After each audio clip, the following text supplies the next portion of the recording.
আপনারা অনেকে আমাকে প্রশ্ন করেন যে দাদা আমার নতুন চ্যানেল, আমার চ্যানেলে কেন ভিউজ আসে না? এটা কোনো প্রশ্ন?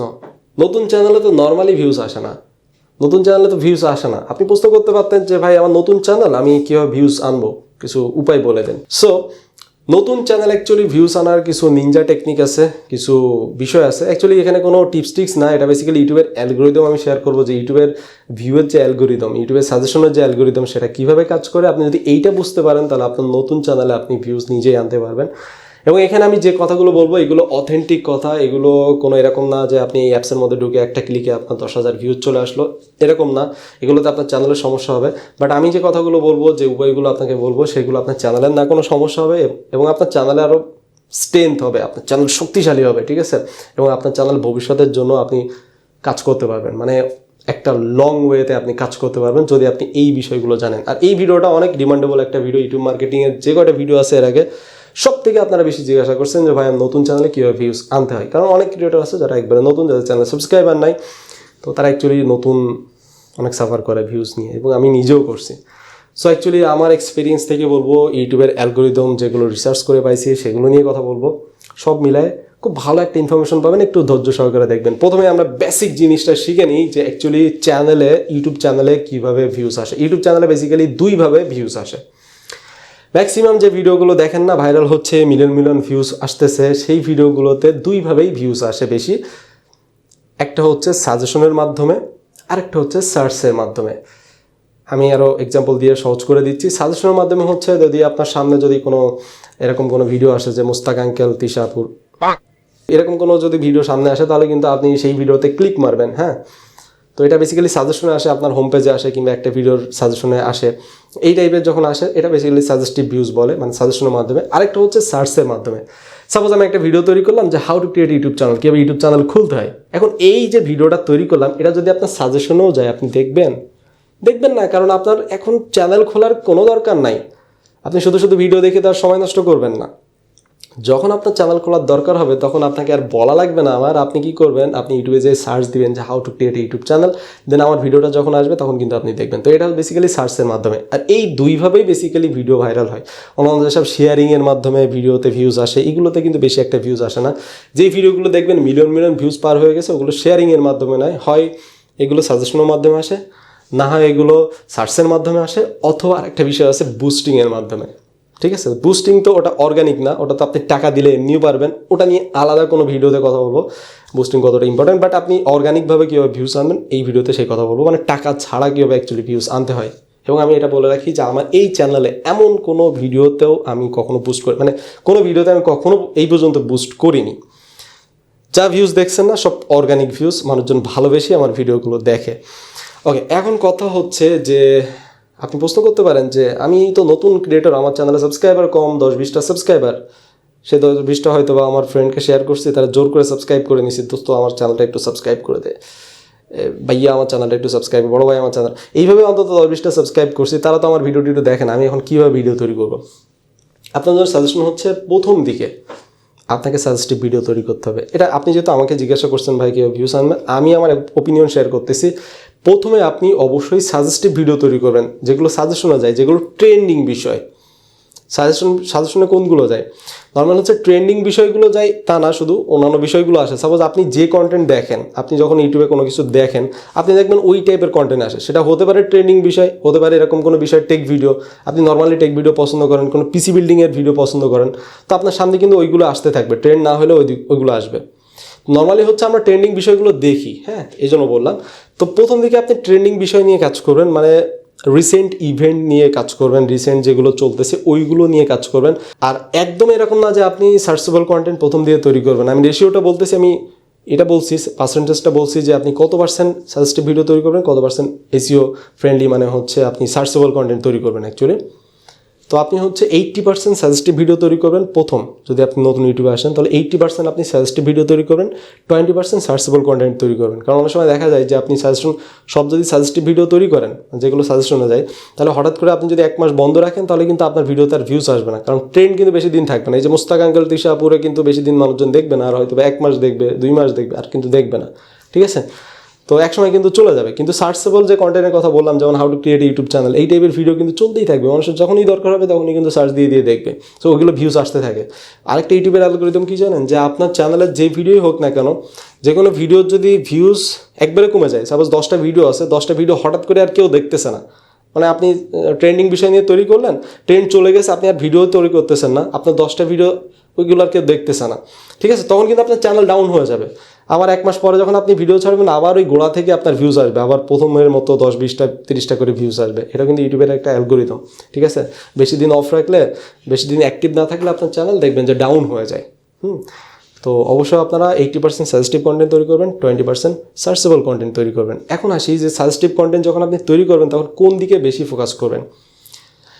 আমরা বেসিক্যালি ভিডিওতে কী রাখি, প্রথম হচ্ছে তো ভিডিও, আপনাকে ভিডিওটা মাস্ট সুন্দর করে তৈরি করতে হবে, এটা একটু পরে বলছি। তারপর হচ্ছে ভিডিওর মেটাডাটা, ভিডিওর থাম্বনেইল, ভিডিওর টাইটেল, ভিডিওর ট্যাগ, ভিডিওর ডেসক্রিপশন, তাই না? একটা ইউটিউব ভিডিওতে কিন্তু এগুলো ইউজ করতে হয়, মেটাডাটা ঠিক করতে হয়, ইসিও ফ্রেন্ডলি করতে হয়। তো সাজেস্টিভ কন্টেন্টের মধ্যে আপনার টাইটেল এবং থাম্বনেইল, আপনার ভিডিওর সামনে যে বিভিন্ন লেখা টেখা থাকে, আপনার সামনে যখন ভিডিও আসে তখন যেটা দেখা যায় আর কি, ওটা ভিডিওর থাম্বনেইল। তো ওই থাম্বনেইল আপনাকে জোস থাম্বনেইল তৈরি করতে হবে, মানে বেস্ট থাম্বনেইল। আপনি থাম্বনেইলের পিছনে প্রচুর সময় দিবেন, থাম্বনেইলকে অ্যাট্রাকটিভ করবেন যাতে মানুষজন ক্লিক করতে বাধ্য হয় থাম্বনেইল। আবার এমন কিছু দিয়েন না যে আপনার ভিডিওর সাথে থাম্বনেইলের কোনো মিল নাই, এটা কিন্তু আবার মিসলিডিং মেটাডাটার মধ্যে পড়ে যায়। সো আপনার থাম্বনেইল ভালো করতে হবে, প্লাস টাইটেল ভালো করতে হবে, এই দুইটা আপনার যদি ভালো থাকে। আর নর্মালি হচ্ছে আপনার ট্যাগের মধ্যে নর্মাল, আপনি অত বেশি রিসার্চ করা লাগবে না, কিওয়ার্ড রিসার্চ করে ট্যাগ দেওয়া লাগবে না, নর্মাল ট্যাগ দিলে হবে। কিন্তু আপনার সাজেস্টিভ ভিডিওর জন্য, ট্রেন্ডিং বিষয়ের জন্য থাম্বনেইল আর টাইটেল অনেক বেশি ইম্পর্টেন্ট। কারণ মানুষজন যখন সাজেশন আসবে, মানুষজন কী দেখে আপনার ভিডিওতে ক্লিক করে, আপনার ভিডিওর টাইটেল আর আপনার ভিডিওর থাম্বনেইল, ঠিক আছে। তো এই দুটো অবশ্যই সাজেস্টিভ ভিডিও তৈরি করলে খেয়াল রাখবেন। আর যখন আপনি এসইও ফ্রেন্ডলি ভিডিও তৈরি করবেন, লাইক হচ্ছে আপনি সার্চেবল কন্টেন্ট তৈরি করবেন, সেইখানে আপনাকে অবশ্যই সবগুলো বিষয়ের উপর খেয়াল করতে হবে। আপনার থাম্বনেইল আর টাইটেল তো মাস্ট ইম্পর্টেন্ট, এদিকে আপনার ট্যাগ এবং ডেসক্রিপশন, এখানেও আপনাকে ফোকাস করতে হবে। অ্যাকচুয়ালি আপনার কন্টেন্টের যে মেটাডাটা আছে, টাইটেল, ট্যাগ, ডেসক্রিপশন, থাম্বনেইল, এইখানে আপনাকে এসইও ফ্রেন্ডলি করতে হবে। মানে হচ্ছে মানুষজন যেগুলো দিয়ে সার্চ দেয় সেইগুলো আপনার কিওয়ার্ডের মধ্যে রাখতে হবে। সেটা কীভাবে রাখবেন, কীভাবে কিওয়ার্ড রিসার্চ করবেন, কোন কিওয়ার্ডগুলো অ্যাকচুয়ালি মানুষজন সার্চ দিচ্ছে এখন, এটা নিয়ে বিস্তর একটা আলোচনার ভিডিও থাকবে খুব তাড়াতাড়ি, অলরেডি প্রসেস চলতেছে। এই জন্য সার্চেবল ভিডিওগুলোতে ভালো করে এসইও করতে হয়, ভালো করে টাইটেল দিতে হয়, টাইটেলের মধ্যে এমন অর্ড রাখতে হয় যেগুলো মানুষজন সার্চ দেয়, ডেসক্রিপশনের মধ্যেও অর্ড রাখতে হয় যেগুলো মানুষজন ঠিকমতো সার্চ দেয়। এগুলো কিন্তু সাজেস্টিভ ভিডিওতে লাগে না, যেমন ডেসক্রিপশন বেশি একটা ইম্পর্টেন্ট না সাজেস্টিভ ভিডিও। এবার আসে ভিডিওর স্ট্র্যাটেজি, আপনি ভিডিও কীভাবে তৈরি করবেন। প্রথম কথা হচ্ছে, আপনি যদি নতুন ইউটিউবার হয়ে থাকেন তাহলে 5 মিনিটের বড় ভিডিও আপনি তৈরি করবেন না, কারণ প্রথম দিকে আপনি হয়তোবা ওই লেভেলের এক্সপার্ট না, মানুষকে ভিডিওতে ধরে রাখতে হবে।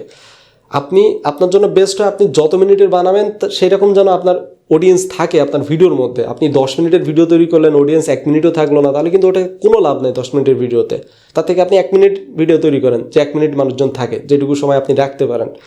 সো প্রথম দিকে 5 মিনিটের বেশি আপনি ভিডিও তৈরি করবেন না, যদি না এরকম কোনো কন্টেন্ট হয়। কিছু কিছু কন্টেন্ট আছে যেগুলো 5 মিনিটে হয় না, কিন্তু নর্মালি হচ্ছে ভিডিওর অপ্রয়োজনীয় অংশ মাস্ট কেটে বাদ দিয়ে দিবেন প্রথম দিকে। একবারে এই টাইপের যেসব এরকম টাইপের যে শব্দগুলোও থাকে না, এগুলোও কেটে বাদ দিয়ে দিবেন, ঠিক আছে। তাহলে আপনার ভিডিও অ্যাট্রাকটিভ হবে, ভিডিও ইনফরমেটিভ ভিডিওগুলো। আবার অ্যাক্টিংয়ের ক্ষেত্রে দেখা যাচ্ছে এগুলো কিন্তু চলে।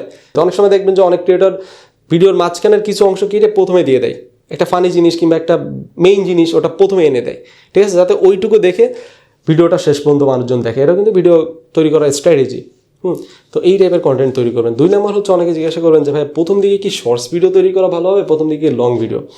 দুইটাই প্রথম দিকে থেকে তৈরি করবেন। কিছু কিছু চ্যানেল আছে বাংলাদেশে, অনেক বড় বড় ব্লগারও আছে, তারা হচ্ছে কিছু কিছু ক্ষেত্রে শর্টস ভিডিও আপলোড করছে, তারপর হচ্ছে লং ভিডিও আপলোড করছে। কিছু কিছু চ্যানেল আছে তো শর্টসের জন্য তার সাবস্ক্রাইবার অনেক দ্রুত বাড়ছে, এরকমও চ্যানেল আছে। আপনারা অনেকে যারা জানেন তারা অবশ্যই একটু কমেন্ট করে জানাবেন। এই জন্য প্রথম দিকে শর্টসও বানাবেন, লং ভিডিও বানাবেন, তবে শর্টসের দিকে একটু বেশি নজর দিবেন, কারণ শর্টসের রিচ অনেক বেশি হয়, সাবস্ক্রাইবার আসে, ওখান থেকে পরিচিতি পাবেন প্রথম দিকে।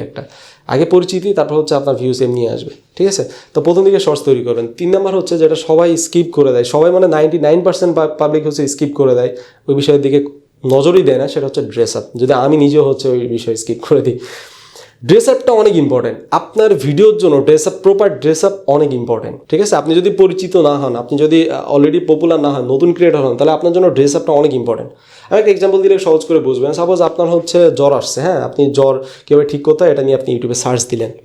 এখন আপনার সামনে দুইটা কন্টেন্ট আসলো। একটা হচ্ছে অনেক সুন্দর করে চেম্বারে বসে গলায় ওই যে ডাক্তারি পরে, সাদা ড্রেস পরে, হ্যাঁ, সুন্দর ইনটিন করে চেম্বারে বসে ভিডিও দিচ্ছে একটা ভিডিও। আরেকজন হচ্ছে রাস্তায় ক্ষেতের মধ্যে, হ্যাঁ, হেঁটে হেঁটে আপনাকে ভিডিওতে বলতেছে যে নিরাময়। আপনি কোন ভিডিওটা দেখবেন? আপনি অবশ্যই হচ্ছে চেম্বারের মধ্যে সুন্দর কোট টাইপ প্যান্ট পরা কিংবা অ্যাপ্রন পরা এই টাইপের কিংবা গলায় ঝুলানো ওনার ভিডিওটাই দেখবেন, কারণ ওনাকে দেখে একটু ডাক্তার ডাক্তার লাগে। সো উনি হয়তো বা বেটার সলিউশন হইতে পারে। যে রাস্তায় রাস্তায় ঘুরে ঘুরে কিংবা যে বাগানে কিংবা ক্ষেতের মধ্যে ভিডিও দিচ্ছে সে হয়তো বা ডিগ্রি বেশি আছে তার, কিন্তু আপনার কিন্তু মাইন্ডের ভিতরে আপনার সাইকোলজি কিন্তু কাজ করে যে না, ড্রেস আপ ঠিক নাই, প্লেস ঠিক নাই, হ্যাঁ, তো ইনি হয়তো বা ভালো ডাক্তারি, যার চেম্বার আছে, যার সুন্দর ড্রেস আপ আছে, আপনি কিন্তু তার ভিডিওটা দেখে ট্রাস্ট করবেন, তার ভিডিওটা দেখবেন আপনি। এরপর হচ্ছে আপনার ভিডিওর এডিটিং, এটা অনেক ইম্পর্টেন্ট। আগে নর্মাল ভিডিওগুলো মানুষজন দেখতো কারণ কন্টেন্ট অত অ্যাভেলেবল ছিল না। সাপোজ কেউ ইউটিউব চ্যানেল খুলতে হয়, এইটা নিয়ে কন্টেন্ট খুব বেশি একটা ছিল না। এখন হাজার হাজার কন্টেন্ট। কার কন্টেন্ট দেখবে? যার কন্টেন্ট অ্যানিমেশন ভালো, যার কন্টেন্ট ভালো করে বোঝায়, এডিটিংয়ের মাধ্যমে তুলে ধরা। আপনার নলেজ অনেক সুন্দর, আপনি সুন্দর করে ভিডিও তৈরি করছেন, আপনি বলতে পারেন, আপনি সব কিছু করতে পারেন, বাট আপনি যদি মানুষকে বুঝাইতে না পারেন তাহলে কিন্তু ওটা কোনো লাভ নেই। আপনি জানেন অনেক কিছু, বাট যদি বুঝাইতে না পারেন, প্রেজেন্ট না করতে পারেন, প্রেজেন্ট করার দায়িত্ব কিন্তু ভিডিও এডিটিংয়ের ক্ষেত্রে অনেকটাই, ঠিক আছে? ভিডিও এডিটিং যদি ভালো হয়, মানুষজন অ্যানিমেশনের মাধ্যমে অনেক ভালো বুঝে, অ্যানিমেশন অ্যাড করতে পারেন, ভিডিওতে টেক্সট অ্যাড করবেন। সো ভিডিও এডিটিংয়ের ক্ষেত্রে একটু বেশি নজর দিবেন। ভিডিও অ্যানিমেশন কিংবা সাউন্ড ইফেক্ট কিংবা অনেক ইন্টারেস্টিং করার জন্য কোনো ক্লিপ, কোনো ফানি ক্লিপ অ্যাড করতে পারেন কিংবা নিজেও ফানি হয়ে যেতে পারেন। এই টাইপের বিষয়ের দিকে খেয়াল রাখবেন। নর্মালি শুধু ভিডিওতে বললেই মানুষজন দেখবে না, কারণ আপনার যে কন্টেন্ট নিয়ে আপনি ভিডিও তৈরি করছেন এই কন্টেন্টে অলরেডি অনেক ভিডিও আছে, অলরেডি অ্যাভেলেবল আছে। আপনার ভিডিও কেন দেখবে মানুষ? ঠিক আছে, তো এইগুলো কিন্তু অবশ্যই আপনাকে খেয়াল করতে হবে। ভালো থাকবেন, সুস্থ থাকবেন। আর সাবস্ক্রাইব এখন আপাতত করার দরকার নেই, আরও দু একটা চ্যানেলের ভিডিও দেখুন, ভালো লাগলে দেন করেন। আমি জানি অনেকে আছেন যারা একটা দুইটা ভিডিও ভালো লাগলে আরও 4-5টা ভিডিও ভালো লাগতে হবে তারপর সাবস্ক্রাইব করবো। সমস্যা নেই, দেখতে থাকেন, ভালো লাগবে। আল্লাহ হাফেজ।